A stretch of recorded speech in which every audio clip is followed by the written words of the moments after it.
ed è arrivato il terzo settore. Il terzo settore io rappresento Avapo Venezia.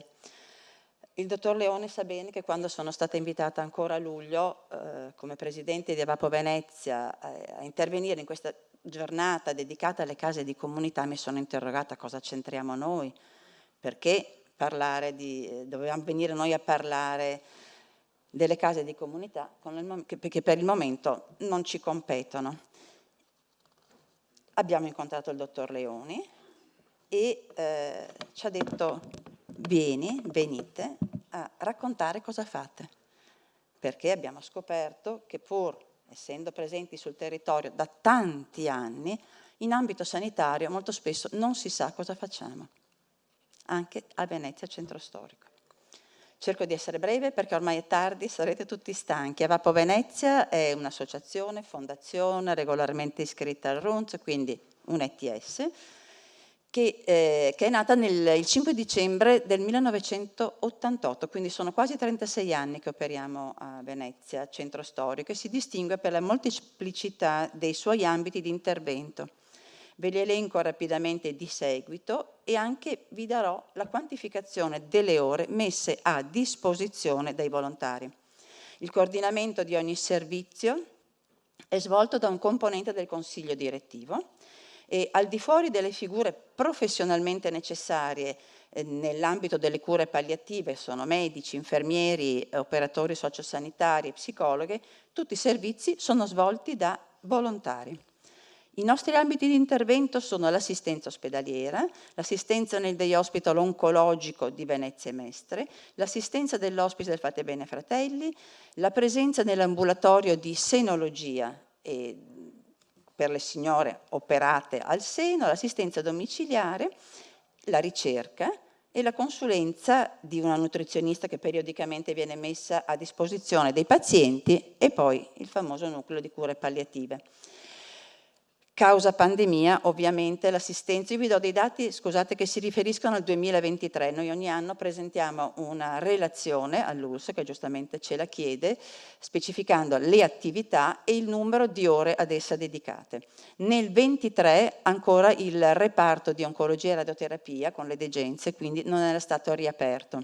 Quindi non vi quantifico le ore. Per quanto riguarda il day hospital, invece, nel 23 le ore che sono state dedicate dai volontari sono state 3.250. Si tratta di fare un'accoglienza e servizio di ristoro ai malati che sostengono le terapie presso i 2 day hospital oncologici di Venezia e dell'ospedale All'Angelo.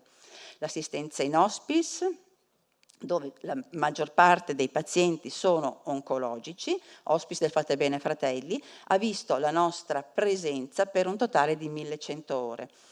L'assistenza domiciliare, parliamo di assistenza domiciliare semplice, quindi svolta da noi volontari, ha visto l'impiego di volontari per circa 800 ore. Nella senologia le ore sono state 550. Ci occupiamo di ricerche da molto tempo, attualmente stiamo sostenendo una ricerca che riguarda le patologie linfatiche nel paziente oncologico, le strategie di prevenzione, diagnosi precoce e trattamento. La ricerca è svolta da un team di ricercatori in collaborazione con l'Università di Siena. Abbiamo inoltre sostenuto il dottor Massimo John per vari progetti negli anni passati e nel 23 per la realizzazione della biobanca istituita presso l'Istituto San Camillo a Lido di Venezia. Nucleo cure palliative. Il nucleo cure palliative ci vede presenti sul territorio. In che modo? Questa attività intanto è normata da una convenzione con l'ULSS, una convenzione triennale, con l'ULSS 3 ovviamente, una convenzione triennale per cui l'ULSS affida per il centro storico e tutto l'estuario, quindi io parlo per noi, la organizzazione di questo servizio. Noi coordiniamo questa equipe medico, infermieristica, le OS, le psicologhe che si spostano in un territorio, come già detto da qualcuno di voi, piuttosto complicato ed esteso, da Santa Maria del Mare, da Pellestrina, fino a Mazzorbo e anche a Torcello abbiamo assistito pazienti. si comprende chiaramente determinate difficoltà per il medico che va a fare una trasfusione a pellestrina, ovviamente in quella mattinata ha finito di lavorare. Attualmente, cioè nel 23, ripetiamo, la nostra equipe era composta da 3 medici palliativisti, 7 infermieri professionali, 5 operatrici sociosanitarie, 2 psicologhe, 5 volontari con funzioni amministrativo-organizzative, 11 volontari impiegati nella consegna, ritiro, farmaci e presidi e un segretario con funzioni di supporto all'attività. Ci piace dire che quando un paziente viene preso in carico da Avapo Venezia, e lo stesso vale per Avapo Mestre, anche se siamo distinte come associazioni, l'ospedale va a casa.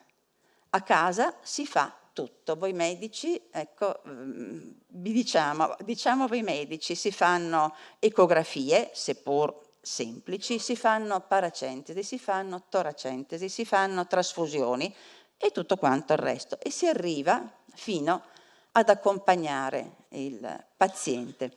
È bene precisare che non prendiamo in carico sempre pazienti cosiddetti proprio terminali.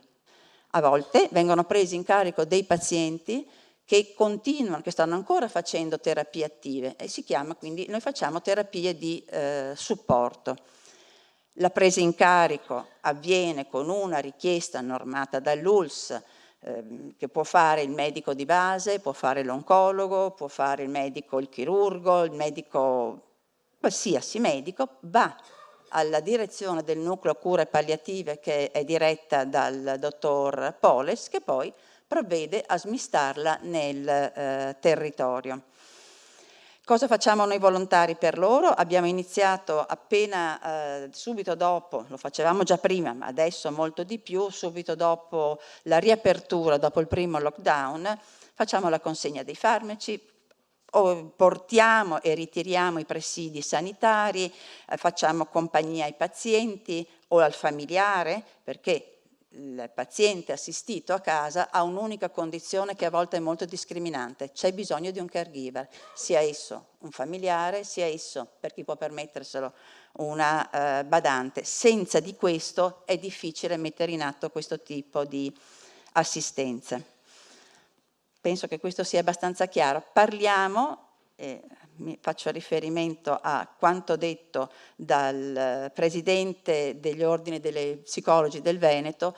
Ecco, le nostre psicologhe, noi ne abbiamo 4, offriamo il servizio di supporto psicologico dal lunedì al venerdì, tutti i giorni della settimana. Pazienti, familiari, l'importante, non importa dove si curano, l'importante è che afferiscano all'ULSS 3. Noi forniamo un numero telefonico, perché ci insegna deve essere la persona a chiamare, e siamo a disposizione. Quando un paziente viene preso in carico dal nucleo cure palliative c'è sempre un primo passaggio di una psicologa. Dico psicologa perché al momento abbiamo solo donne. Di una psicologa che poi valuta, se richiesto o se su suggerimento del medico che nota qualcosa, se ritornare o meno nel domicilio. Le nostre psicologhe in ospedale seguono i pazienti oncologici in regime di cure attive, di follow up, fase di cure ambulatoriali e a volte i servizi vengono erogati in presenza, a volte, e questo ahimè bisogna dirlo grazie o purtroppo al Covid, anche per via telematica. Questo facilita le persone che sono sole, che hanno difficoltà di movimento o che a volte preferiscono non avvicinarsi all'ospedale. C'è ancora questa cosa, il dottor Leoni sa benissimo dov'è la nostra sede in ospedale, abbiamo una sede che ci è stata offerta per le psicologhe nell'area ambulatori, molte persone non vogliono andare lì, vengono nella nostra stanza che è molto più neutra. Una cosa che ci piace e che un po' si avvicina a quello che ha detto la persona, il dottore che mi ha preceduto, abbiamo creato sempre, grazie alle psicologhe, un progetto che si chiama Mi prendo cura di te. A cadenza quindicinale i vari membri dell'equipe si mettono a disposizione per i caregiver. Quindi c'è una riunione e il caregiver ha modo di aprirsi, di parlare, di condividere le sofferenze, le emozioni. che non sono sempre così allegre. Ci teniamo a ribadire una cosa, lo faccio io in questo momento, che tutto quanto noi offriamo è totalmente gratuito per chi ne usufruisce. Sono risorse importanti che dobbiamo raccogliere perché, per esempio, solo per il nucleo cure palliative che noi svolgiamo in convenzione con l'ULSS, per la parte economica l'ULSS mette 2/3 e 1/3 lo mettiamo noi. Ecco perché ogni tanto leggerete di Avapo Venezia o Avapo Mestre che organizzano degli eventi per raccogliere fondi. Noi abbiamo una cosa molto importante da 10 anni che è un'asta che si svolge a Venezia presso la sede dell'ex Cassa di Risparmio che ci produce veramente molto ossigeno dal punto di vista economico. Perché lo facciamo? Anche questo ce l'ha chiesto un giorno il dottor Leoni e ce l'ha chiesto in contemporanea un paziente. Perché lo facciamo? Mi verrebbe da dire, non lo so, è un mistero perché lo facciamo. Mi piace però questa mattina, vorrei mutuare quanto ho letto nel quotidiano, un trafiletto di Massimo Gramellini, che forse siamo riusciti, noi guardiamo le persone, noi forse abbiamo imparato anche a vederle e abbiamo cercato, non è mia, ripeto, è di Massimo Gramellini e fa riferimento ad un episodio di cronaca molto pesante di questi giorni.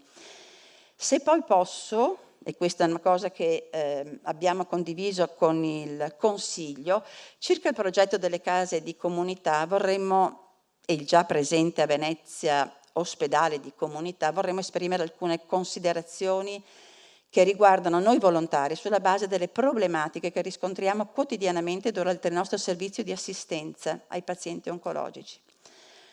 È molto complesso esprimere un parere sul progetto di casa di comunità in quanto, pur comprendendone l'utilità, siamo consapevoli che viviamo in un momento in cui è palese a tutti la difficoltà di reperimento, quante volte l'ho sentito oggi, del personale anche nelle strutture sanitarie esistenti, ed è inoltre evidente quanto alti siano i costi che già sostiene il Servizio Sanitario Nazionale.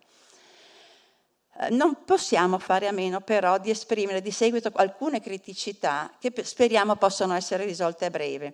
È palese per esempio come i tempi di ricovero siano sempre più stretti, a volte esageratamente stretti, noi che facciamo da trade union a volte tra i pazienti e le strutture, delegando ai familiari colpiti ardui e talora impossibili compiti, illudendoli nell'aiuto casalingo del medico di base, che poveretti fa quello che può, ma non ce la fa. Inoltre l'inadeguatezza dei servizi sociali e la mancanza o l'inadeguatezza di informazione, anche questo è stato detto prima, è una forte aggravante per coloro che sono anziani e che non hanno una rete familiare adeguata. A volte ci siamo trovati di fronte innanzi a casi di vera disperazione quando veniva annunciata una dimissione e negata la possibilità di ricovero nell'ospedale di comunità per mancanza di posti a persone che erano nella situazione sopra descritta. Noi volontari ci confrontiamo quotidianamente con queste realtà e cerchiamo di informare adeguatamente e di essere quell'anello di congiunzione tra il paziente e i servizi assistenziali esistenti. Ma va da sé che tutto questo non basta. Pertanto non possiamo che sperare che vengano fatte scelte e investimenti consapevoli e adeguati anche per quanto riguarda la formazione di coloro che già operano. Io vi ringrazio.